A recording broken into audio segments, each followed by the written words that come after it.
Peace, family. Welcome back to the channel. In this one, I would like to continue. Basically, this will be part 3. The first one, I talked about how blacks required the 40 acres and a mule and how they were freed. The second one, I went over what exactly was contraband and the Confiscation Act. But in this one, I want to talk about what happened when these brothers and sisters were freed after slavery. But it says the Devil's Punch Bowl, U.S. concentration camp where thousands died, has been erased from history.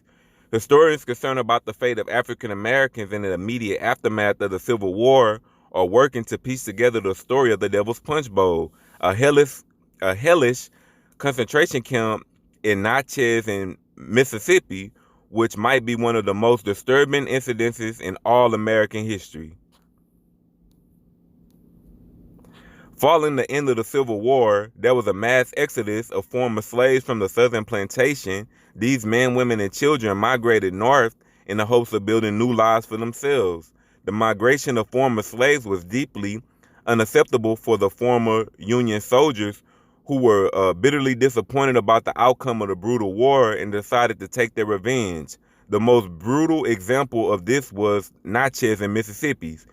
Natchez experienced an enormous influx in its population following the conclusion of the war, with the vast majority of the new inhabitants being former slaves. In response, the local people built an encampment at Devil's Punch Bowl and rounded up all black people and forced them to enter. Once they were there, they walled off the area and refused to let them out. Now, this is black people being put in a concentration camp in the United States. So I don't really want to hear about the Holocaust, because the most evil event happened in the United States. Inside the Devil's Punch Bowl, the former slaves endured even more hellish conditions that they had experienced on a brutal southern plantation. Thousands of men, women, and children perished because of exhaustion and starvation. The people there were also struck with serious epidemic of diseases. It says that thousands of people there died of smallpox. Despite the intense suffering of the people inside the encampment, the former soldiers had no compassion and simply gave the men shovels to bury the dead where they had fallen.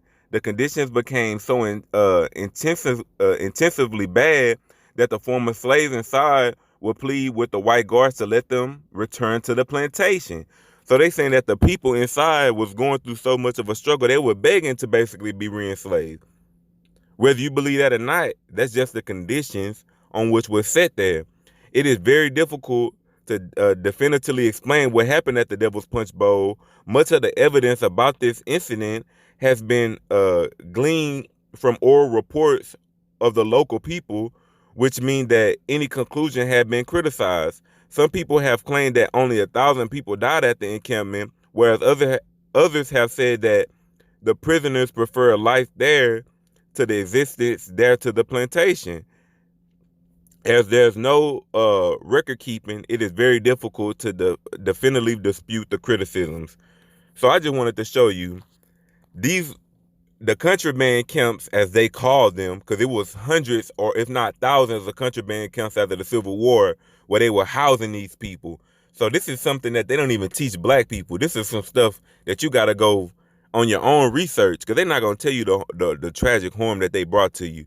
So knowing that your people was enslaved and then when they were free, they were put in concentration camps, it sheds a whole new light on the history. Not to mention that if it was contraband camp, contraband was confiscated property.